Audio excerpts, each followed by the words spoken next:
It's very unfair. India charges us auto tariffs higher than 100%. China's average tariff on our products is twice what we charge them.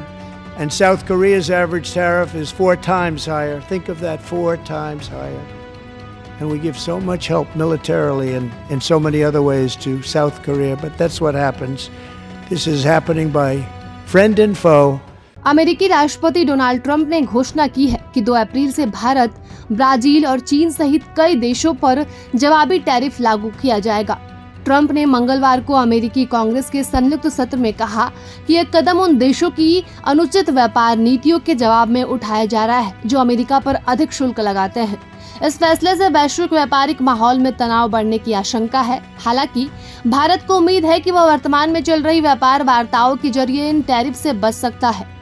Trump ने स्पष्ट किया कि जवाबी tariff का उद्देश्य व्यापार संतुलन स्थापित करना है, क्योंकि कई देश अमेरिकी उत्पादों पर अधिक शुल्क लगाते हैं। उन्होंने विशेष रूप से भारत, चीन, कनाडा, मैक्सिको और यूरोपीय संघ का नाम लेते हुए कहा कि ये देश अमेरिका पर अनुचित व्यापार शुल्क लगाते हैं।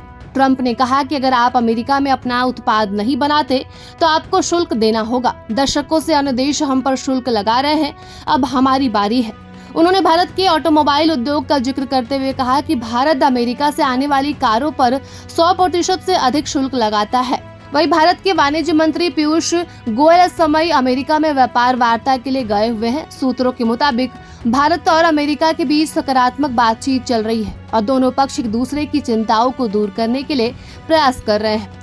चर्चा में मुख्य रूप से शुल्क और गैर शुल्क बाधाओं को कम करने पर ध्यान दिया जा रहा है। एक वरिष्ठ अधिकारी ने बताया कि वाणिज्य मंत्री पीयूष गोयल के नेतृत्व में भारतीय प्रतिनिधि मंडल अमेरिका में महत्वपूर्ण बैठकें कर रहा है। भारत और अमेरिका ने 2025 के अंत तक एक द्विपक्षीय व्यापार समझौते के पहले चरण को पूरा करने पर सहमति जताई है। हालांकि ट्रंप प्रशासन के इस फैसले से उभरती अर्थव्यवस्थाओं में चिंता बढ़ी है। अमेरिकी वाणिज्य सचिव ने संकेत दिया है कि अमेरिका कुछ देशों, विशेष रूप से मैक्सिको और कनाडा पर लगाए गए टैरिफ वापस लेने पर विचार कर सकता है।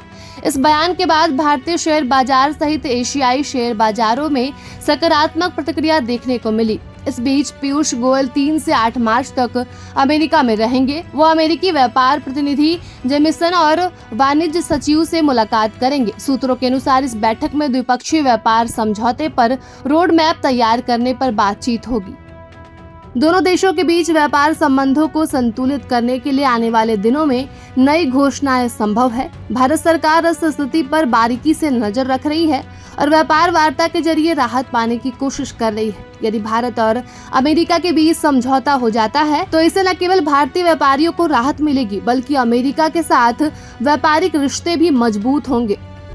प्रभातखबर.com, विश्वास वही, रफ्तार नहीं।